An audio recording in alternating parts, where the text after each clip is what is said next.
आइए आज पोटैटो चीज बॉल्स बनाते हैं। और साथ में जो मैंने ये डिप बनाई है ना, ये तो इतनी टेस्टी है कि दोबारा बनानी पड़ जाती है। साथ ही एक बात और है, जब आप सिंसेरा किचन विजिट कर रहे हैं तो कोई भी रेसिपी हो वो हेल्दी और न्यूट्रिशन से भरी हुई होगी, इस बात की तो पूरी गारंटी है। आप छोटे बच्चों को या अपने घर के बुजुर्गों को किसी को भी खिलाइए, कभी कोई प्रॉब्लम नहीं होगी। इस रेसिपी में भी मैंने ब्रेड क्रम्स नहीं यूज किए हैं, तो मैदा नहीं है और डीप फ्राई नहीं किया है, इसलिए ऑयल भी बहुत ही कम है। लेकिन जब आप इसको ट्राई करेंगे तो सॉफ्टनेस, क्रिस्प और टेस्ट में कोई भी कमी नहीं मिलेगी। बस पूरा वीडियो बिना स्किप किए हुए ध्यान से देखिएगा और अच्छा लगे तो थोड़ा सा हाथ रोक कर एक लाइक भी कर दीजिएगा। तो देर न करते हुए झटपट से 1 कप सूजी लीजिए। मोटी महीन कोई भी ले लीजिएगा, क्योंकि इसे हमें ग्राइंड करना है।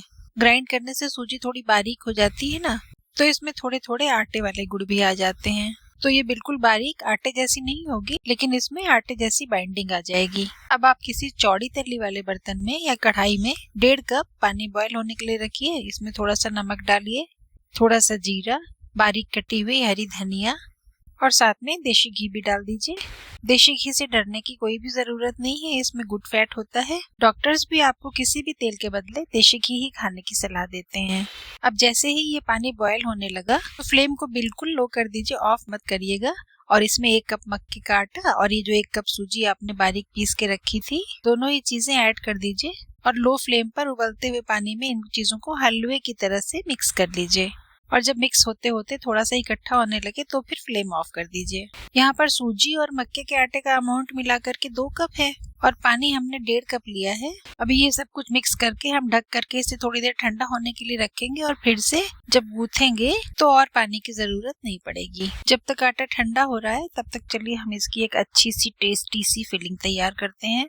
ये उबले हुए आलू हैं, इनको मैंने एक मैशर से मैश कर लिया है। थोड़े बहुत चंक्स रह जाएं तो कोई बात नहीं, बिल्कुल ही भरते जैसा मैश मत करिए, क्योंकि फाइनली मैश करके जो आप फिलिंग बनाएंगे तो उसमें एक आलू के पराठे जैसा टच आ जाएगा। इसे थोड़ा मोटा मोटा ही रहने दीजिए। ग्रेट किए हुए गाजर मिलाइए, लहसुन, हरी मिर्च, अदरक, बारीक कटा हुआ हरा धनिया, सब कुछ इसमें डाल दीजिए, तभी तो बिल्कुल लाजवाब टेस्ट आएगा। नमक डालिए, काली मिर्च पाउडर डालिए। और इतनी अच्छी अच्छी हेल्दी और न्यूट्रिशनल रेसिपीज देखने के लिए मेरा चैनल तो आप सब्सक्राइब कर ही चुके हैं, नहीं किया तो आप कर लीजिए, क्या ही बुरा है। और इसी बात पर आलू के इस मिक्सचर में चलिए हम थोड़ी सी उबली हुई मटर भी मिला लेते हैं। ये वही घर की छीली हुई फ्रोजन मटर है, जिन्हें फ्रीज करने की मैंने बहुत ही आसान टेक्निक आपको बताई थी। इसे फ्रीजर से निकालकर मैंने थोड़ा सा नमक मिलाकर उबाला। अब जब आलू में इसे मिक्स करिएगा तो ध्यान रखिएगा साथ में पानी न जाने पाए। और इस पूरे मिक्सचर में अब आप एक खूब बड़ा सा कटोरा भरकर खूब ढेर सारा ग्रेटेड चीज मिला दीजिए। ये ग्रेटेड मोज़रेला चीज मार्केट में बड़ी आसानी से मिल जाता है, वरना जो चीज क्यूब्स होते हैं उन्हें आप ग्राइंडर की चटनी वाले जार में डालकर पल्स मोड पर चला लीजिए तो भी काम बन जाएगा। हाँ, तो अब फाइनली इन सारी चीजों को अच्छी तरह मिक्स करके ऊपर से 1 चम्मच नींबू का रस भी मिला दीजिए। देखिएगा बीज न जाने पाए, वरना जिस किसी के हिस्से में भी गए हैं वो आपसे शिकायत करने आ जाएगा। सारी चीजों को अच्छी तरह से मिक्स कर लीजिए और आपकी स्टफिंग भी तैयार हो गई। इतनी देर में आटा भी ठंडा हो गया है। इसे हमने ढककर इसलिए रखा था कि गर्म पानी की स्टीम की वजह से ये सॉफ्ट रहेगा, इसमें क्रैक्स नहीं पड़ने पाएंगे।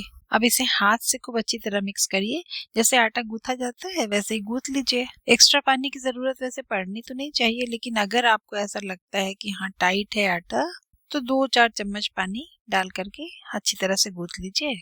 और ये देखिए सूजी और मक्के का कितना नरम मुलायम आटा गूथ के तैयार हो गया है। तो सबसे पहले आप इसकी एक छोटी छोटी बॉल जैसी लोइयां बना करके रख लीजिए। कोशिश करिएगा कि सबकी साइज बराबर हो। और हाँ, ये बिल्कुल मत सोचिएगा कि स्टफिंग तैयार हो गई, डो तैयार हो गया तो काम खत्म हो गया। वीडियो छोड़कर मत जाइए, क्योंकि वो बहुत ही टेस्टी वाली डिप बनानी तो बाकी ही है ना अभी। एक बार मैं आपको ये पोटैटो चीज बॉल्स 1-2 बनाकर दिखा दूं, फिर चलिए अपनी वो टेस्टी टेस्टी वाली डिप भी बनाएंगे। तो हाथ में थोड़ा सा घी लगा लीजिए और लोई को हाथों से ही थोड़ा सा पूड़ी जैसा फैलाइए। टूटे फूटेगी तो बिल्कुल चिंता मत करिएगा, बाद में बिल्कुल ठीक हो जाएगी। थोड़ी सी स्टफिंग बीच में रखकर चारों तरफ से बंद करके फिर से इसकी बॉल बना दीजिए। देखिए अच्छे से बन गई है ना, कहीं पर भी कोई क्रैक नहीं है। और अगर हल्का फुल्का हो भी तो आटे को हाथ से ऐसे दबा दीजिए, मिला दीजिए, सही हो जाएगा। इस तरह से एक साथ सारी बॉल्स बनाकर रख लीजिए। और मैंने आपसे कहा था कि मैं इन्हें फ्राई नहीं करूंगी, लेकिन अगर आपका मन ही हो फ्राई करने का तो आप इसे हाथ से ऐसे हल्का सा चपटा कर लीजिए और कढ़ाई में तेल डालकर डीप फ्राई भी कर सकते हैं। लेकिन अगर आप इसे अपने ब्रेकफास्ट के लिए या स्नैकिंग के लिए बना रहे हैं तो फिर हैवी करने से क्या फायदा, इसलिए मैं इसे अप्पम पैन में बनाने जा रही हूँ।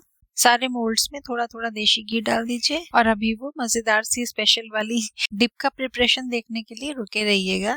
इस अप्पम पैन के एक एक मोल्ड में एक एक बॉल रख दीजिए, ऊपर से थोड़ा थोड़ा घी और डाल दीजिए, फ्लेम को बिल्कुल ही लो कर दीजिए और ढक्कन से ढककर धीमी धीमी आंच पर इनको सिकने दीजिए। करीब 3-4 मिनट के बाद ढक्कन खोलकर सारी बॉल्स को टर्न कर दीजिए ताकि दूसरे साइड से भी इनकी सिकाई हो जाए। ढक्कन बंद कर दीजिए, धीरे धीरे ये सिकता रहेगा। और आइए अब हम वो वाली चटनी बनाते हैं जिसकी हम शुरू से बात करते आ रहे हैं।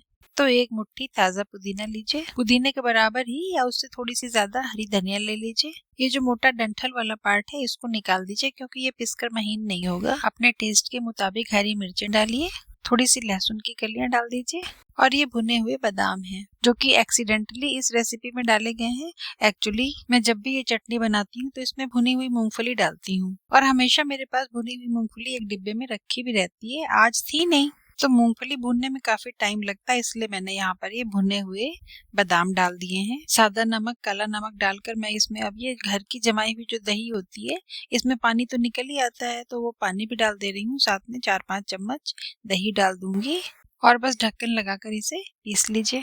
मिनटों में आपकी ये बिल्कुल स्वादिष्ट सोंधी सोंधी सी चटनी तैयार हो गई।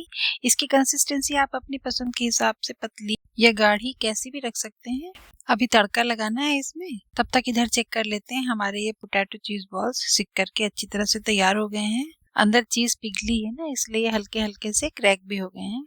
सिकाई तो अच्छी हो गई है, तो चलिए इनको हम एक एक करके निकाल लेते हैं। बीच वाले मोल्ड में आंच ज्यादा लगती है ना तो वो पहले तैयार हो जाते हैं। अगर साइड वाली बॉल्स ठीक से ना सिकी हो तो अभी उनको पलट वलट के छोड़ दीजिए और बीच वाले में थोड़ा सा और घी डालकर दूसरी बॉल सिकने के लिए रख दीजिए। ये वाली तो बिल्कुल अच्छी लाल लाल सिक गई हैं। अभी काफी गर्म है, बहुत ही अच्छी सौंधी सौंधी खुशबू आ रही है। चलिए एक बॉल हम तोड़ के भी देख लेते हैं। चीज पिघलकर आलू और मटर के साथ मिक्स हो गई है। खाने में बहुत ही मजा आने वाला है। इतनी आसान रेसिपी है, आप आज ही ट्राई करिए। ये हम चटनी का तड़का तैयार कर रहे हैं। आपने मेरे वीडियोस में पहले भी देखा होगा कि मैं तड़का पैन में करी पत्ता, लाल मिर्च और राई पहले से ही डालकर बाद में फ्लेम ऑन करती हूँ और उसके भी बाद में घी डालती हूँ। ऐसा इसलिए कि जब घी पहले से ही गर्म हो जाता है और उसमें राई और धुले हुए करी पत्ते डालिए तो जब वो चटकते हैं तो बहुत ज्यादा उड़ते हैं, हाथ पर मुंह पर गरम गरम छींटे भी पड़ते हैं और आपका किचन भी बहुत गंदा हो जाता है। इसलिए मैं सब कुछ डालने के बाद से घी बाद में गरम करती हूँ। काम वही होता है लेकिन मुश्किल बच जाती है। तो अब हमने चटनी में तड़का भी लगा दिया। देखने में ही इतना टेम्पटिंग लग रहा है तो खाने में कितना मजेदार होगा आप सोच सकते हैं। तो ये बिल्कुल नए तरह की पोटैटो चीज बॉल्स और अलग तरह की एक्सीडेंटल चटनी, आप भी ट्राई करिए और कैसा लगा मुझे कमेंट करके जरूर बताइएगा। एक अच्छा सा हेल्दी सा और टेस्टी वीडियो लेकर हम फिर मिलेंगे। Bye, take care.